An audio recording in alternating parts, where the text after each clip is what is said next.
வணக்கம். மேசராசி குரு வக்ர பலன்கள் 2024 முதல் 2025 வரை. மேசராசிக்காரர்களுக்கு குரு பகவான் வக்ரம் பெறுவதால் அதிகப்படியான லாபங்களால் சொத்து சேர்க்கை என்பது கட்டாயமாக கிடைக்கும். காரணம், குரு பகவான் வக்ரம் பெறுகின்ற இந்த நாட்களில் சனி பகவான் வக்ர நிவர்த்தி பெற்று அதிகப்படியான நற்பலன்களை தந்து விடுவார்.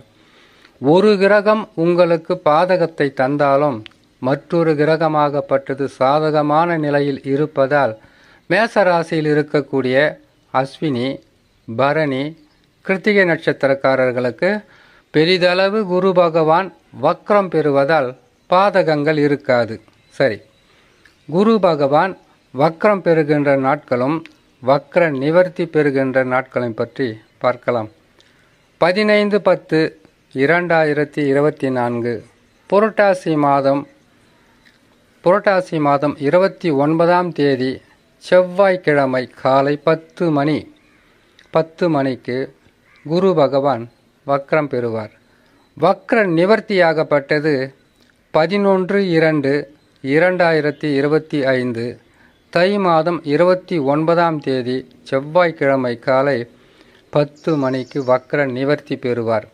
இந்த 150 நாட்களில் மேசராசிக்காரர்களுக்கு பாதகம் இருக்குமா என்றால் கட்டாயமாக இருக்காது. காரணம், குரு பகவான் ஒரு சுபகிரகம். இந்த சுபகிரகமாகப்பட்டது வக்ரம் பெறுவது பாவகிரக ராசிகளில் அமர்ந்தால் பாவகிரகமாக இருந்தால் பாதகத்தை தருவார். சுபகிரகமாக இருப்பதினால் பாதகத்தை செய்ய மாட்டார், நற்பலன்களை அள்ளி தருவார். குரு பகவான் வக்ரம் பெறுகின்ற அதே மாதத்தில் சனி பகவான் வக்ர நிவர்த்தி அடைந்து விடுவார். சனி பகவான் வக்ர நிவர்த்தி பெற்றதும் மிகப்பெரிய ஒரு நற்பலன்களை கொடுக்க மேசராசிக்காரர்களுக்கு சனி பகவான் தயாராகி விடுவார். ஆரம்பத்தில் சனி பகவான் உங்களுக்கு சிறிதளவு நற்பலன்களை தந்து கொண்டு இருந்தாலும் அவர் பயிற்சி காலங்கள் அருகில் வருவதற்கு முன்பதாக அதிகப்படியான நற்பலன்களை கொடுப்பார். செய்யும் தொழிலில் வளர்ச்சியை கொடுப்பார், அதிகப்படியான லாபங்களை கொடுப்பார். உங்கள் கனவுகளை நினைவாக்குவதற்காக பல வகையிலும் உதவிகளாக இருக்கும் சனி பகவான் 11ஆம் இடத்தில் வக்ர நிவர்த்தி பெற்று அமருவது தொழில் வளர்ச்சி, வியாபார வளர்ச்சி, கொடுக்கல் வாங்கலில் மனநிறைவு, எடுக்கும் முயற்சிகளில் உங்களுக்கு அதிகப்படியான வெற்றிகள், இடம் வாங்கிறது, வீடு கட்டுறது, திருமணம் செய்கிறது, புத்திர பாக்கியம் பெறுவது, வெளிநாட்டுக்கு வேலைக்கு செய்கிறது, வண்டி வாகன யோகம் அமைகிறது, இது எல்லாமே 11ஆம் இடத்தில் எந்த கிரகங்கள் அமர்ந்தாலும் எதிர்பாராத நற்பலன்களை கொடுப்பது மட்டுமல்லாமல் இந்த ஆசைகளை நிறைவேற்றி வைப்பது அனைத்து கிரகங்களுக்கும் பொருத்தமாக இருக்கும். ஆனால் சனி பகவான் எது கொடுத்தாலும் அது நிலையாக நிற்கும். 7.5 சனியாக வரும்போது பாதகத்தை கொடுத்தால் 30 ஆண்டு காலம் வரையில் மனக்கசப்புடன் வாழக்கூடிய ஒரு கடினமான விஷயமாக இருக்கும். இதே சனி பகவான் நல்ல இடங்களில் அமர்ந்து நற்பலன்களை தரும்போது மிகப்பெரிய ஒரு யோகத்தை கொடுப்பார். உங்களுக்கு நீண்ட காலமாக உங்களுடைய ஆசைகளையும் உங்களுடைய தேவைகளையும் உங்களுடைய கனவுகளையும் நிறைவேற்றி வைப்பார். மன நிறைவு கிடைக்கும். குடும்பத்தில் இதனால் வரையில் நீங்கள் எதையுமே செய்து சாதிக்க முடியாதவர் என்று அவப்பெயர் இருந்தால் சனி பகவானும் குரு பகவானும் உங்களுக்கு நல்ல பெயர் மட்டுமல்லாமல் பேர், புகழ், தனலாபம், தொழிலில் வளர்ச்சி, வியாபாரத்தில் வெற்றி, தொழிலாளிகளால் உங்களுக்கு நற்பலன் நடப்பது, எடுக்கின்ற முயற்சிகளில் வெற்றி கிடைப்பது, குடும்பத்தில் சந்தோஷம் நிலைத்திருப்பது, கணவனுக்காகவோ மனைவிக்காகவோ பிள்ளைகளுக்காகவோ செய்யும் தொழிலுக்காகவோ மிகப்பெரிய ஒரு நற்பலன்களை செய்து உங்களுக்கு பல வகையிலும் சந்தோஷம் அடையும் அளவிற்கு சனி, குரு, ராகு, கேது ராஜகிரகங்கள் உதவியாக இருக்கிறது. இந்த காலகட்டத்தில் குரு பகவான் வக்ரம் என்பது பாதகமாக இருக்காது. ஏன்னு கேட்டிங்கனாக்கா 4 கிரகங்களும் பாதகமாக அமர்ந்தால்தான் உங்களுக்கு பயம் இருக்கும், வேதனைகள் இருக்கும், கஷ்டங்கள் வரும்.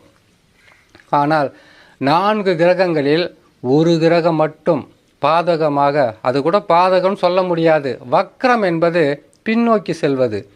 அப்படி பின்னோக்கி செல்லும்போது வாழ்க்கையில் ஏதாவது உங்களுக்கு பெரிதளவு பாதகத்தை தந்து விடுமா, இழப்புக்களை தந்து விடுமான்னு கேட்டிங்கனாக்கா, அது உங்களுடைய சொந்த ஜாதகத்தில், உங்கள் ஜாதகம் இருக்குது இல்லையா, அந்த ஜாதகத்தில் லக்கினத்திலிருந்து கணக்கிடும்போது நீசம் பெற்ற கிரகங்கள் தசாவோ அல்லது பகை பெற்ற தசாவோ 6, 8 அமர்ந்த தசாவாக இருந்தால் ஓரளவுக்கு பாதகம் சொல்லலாம். அப்போ கூட சனி பகவான் உங்களுக்கு 11 இருக்கும் வரையில் மேசராசிக்காரர்களுக்கு பாதகம் இருக்காது. பெரிதளவு வெற்றி வேணும்னா கூட உங்களுக்கு குறைச்சி கொடுக்கலாமே தவிர, தசா சரியில்லாதவர்களுக்கு பெரிதளவு கஷ்டம் மட்டும் சொல்கிறதுக்கு வாய்ப்பு இருக்காது. 4 கிரகங்களில் குரு பகவான் சுபகிரகமாக இருந்தாலும் சிறிது உடல் நலத்தில் பாதிப்போ அல்லது வருகின்ற காசு பணமாகப்பட்டது சிறு தடைகளுக்கு சேர்றதோ அல்லது நீங்கள் அதிகமாக உழைத்ததற்கு பிறகு வருமானம் சேர்வதோ, இப்படிப்பட்ட சில பிரச்சனைகள் இருக்குமே தவிர, குரு பகவான் வக்ரம் பெறுவதால் எந்த விதமான பாதகமும் இல்லைன்னு சொல்ல முடியாது. அதே மாதிரி அதிகப்படியான கஷ்டங்களை கொடுப்பார் என்பதற்கு நாம் வழியும் சொல்ல முடியாது. குரு பகவான் வக்ரம் பெறுவது என்பது இருக்கின்ற இடத்திலிருந்து பின்னோக்கி செல்வது. அப்படி பின்னோக்கி செல்லும்போது உழைப்பு அதிகரிக்கலாம், வருகின்ற வருமானம் கடினமான கஷ்டத்துக்கு பிறகு சேரலாம், உடலில் சில உபாதைகள் விலகலாம். இத்தகையான பாதகமாக தான் இருக்குமே தவிர பெரிதளவு கஷ்டம் இல்லை.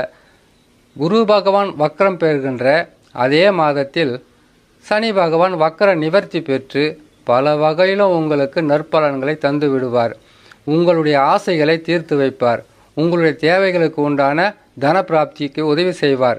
இதனால் வரையில் இல்லாத வளர்ச்சிகளுக்கு கட்டாயமாக சனி பகவான் வழிகாட்டுவார். குரு வக்ரத்தால் மேசராசிக்காரர்களுக்கு பாதகமல்ல, பெரிதளவு நற்பலன்களாகவே இருக்கிறது என்று சொல்லி இன்னொரு நல்ல பதிவில் உங்களை நான் சந்திக்கிறேன். நன்றி, வணக்கம்.